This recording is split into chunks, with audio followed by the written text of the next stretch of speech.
Oh my God, guys, it happened. This is like literal live recording, sitting at my desk, 1 p.m. News hits. Hiram banned. Fortisphere banned.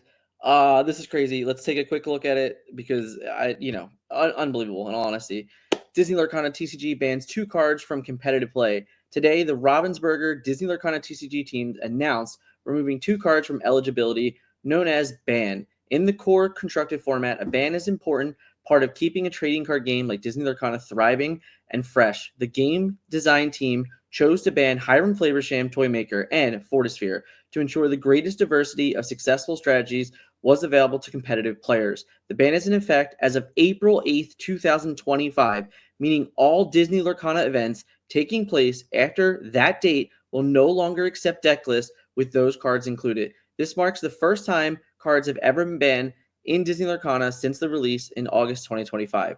That's it. There's nothing else. This is literally the announcement. The link is in the pinned comments in the description below if you want to see it below.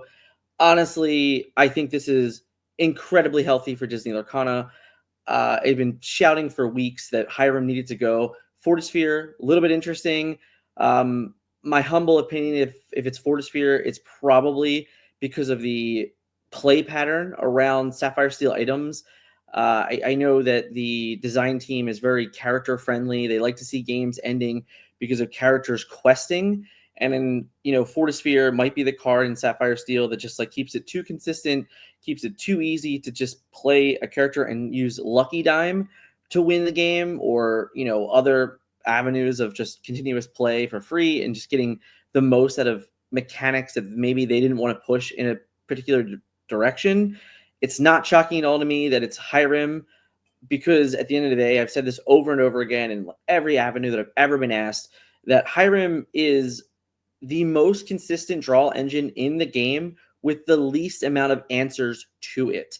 When we think about cards that are just overwhelmingly good, you can really just go through the paces and say, hey, I can answer that card at least. Uh, right now, Ruby Sapphire has been the most dominant deck in Disney Lorcana, and it has not been close.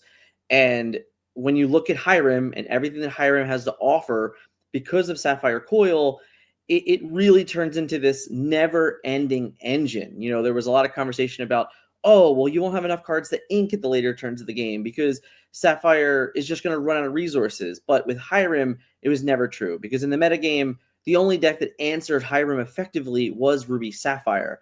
And that's why the whole metagame has been tilted down.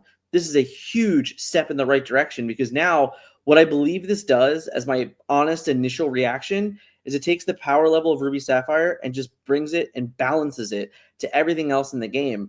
Every other deck had draw conditions, but they were all capped. Rapunzel caps at 3, Doc caps at 2, Library caps at how long you can get the effect out of it. All of these other cards, Rabbit, it's an effectiveness of just saying, hey, you can draw cards for each time you can utilize the card, but it was never what Hiram was offering in the terms of honestly banning so many cards, or like just drawing so many cards, because there just wasn't enough good answers to it. And in most cases, Hiram on average was always getting 4 cards in every other matchup that wasn't Ruby Sapphire Mirrors.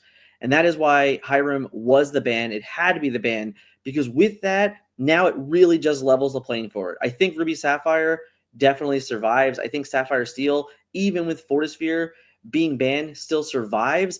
It's just not so prolific that it keeps everything else down. Again, this is just an incredible announcement by Disney Lorcana. I think this really brings back a lot of potential for deck creativity and deck construction, and just lets players play what they believe in and what they want to, rather than being forced to playing Hiram Flavorsham.